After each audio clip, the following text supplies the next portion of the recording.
خوب بچه ها، بعد از روزها من با یه ویدیو جدید برگشتم. من چرا تو مأموریتم ای بابا؟ امروز اومدم با GTA سن آندرس، GTA سن آندریاس، ولی نه نسخه معمولی، نسخه چیت میزنیم توش. خب یا کن الان من از اول بازی رو شروع کردم، چون چند دقیقه بود داشتم بازی میکردم. ببخشید من سرفه میکنم تو ویدیو چون سرما خوردم، شرمنده دیگه. خب الان اگه بخواین این بازی رو دانلود کنید، یا شخصیت من کال دیگه، کال جانسون یا همون CJ. خب اگه بخواین به همین چیز کنیم، اگه میخواین این بازی رو دانلود کنید، لایک های این ویدیو رو برسونید من شوخی ندارم، برسونید به بالای 100 تا. خب و اگه صدام هم گرفته و اگه کامنتاشم برسه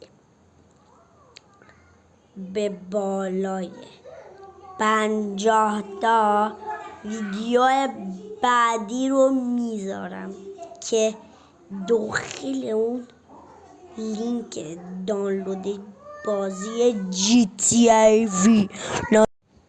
خب GTA رو بهتون لینک دانلودش رو تو توضیحات میذارم. خب اگه سابای این ویدیو برسه و حتما سابسکرایب کنید و زنگوله کنار بغلش هم بزنید تا هر وقت ویدیو جدید گذاشتم بیاید و اولین بازی رو دانلود کنید.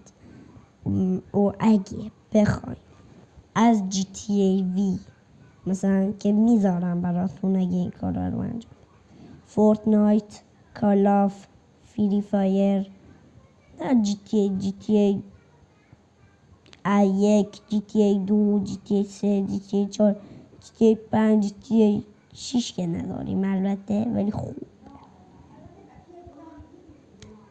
و اگه بخواید این بازی ها رو دانلود کنید، حتما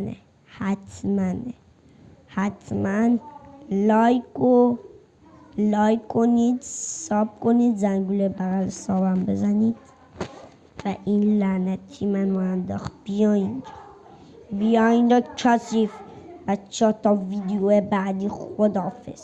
یه کرم ریزی کنید، هرکی بالی شوخی کنه آقا بتاش همینه.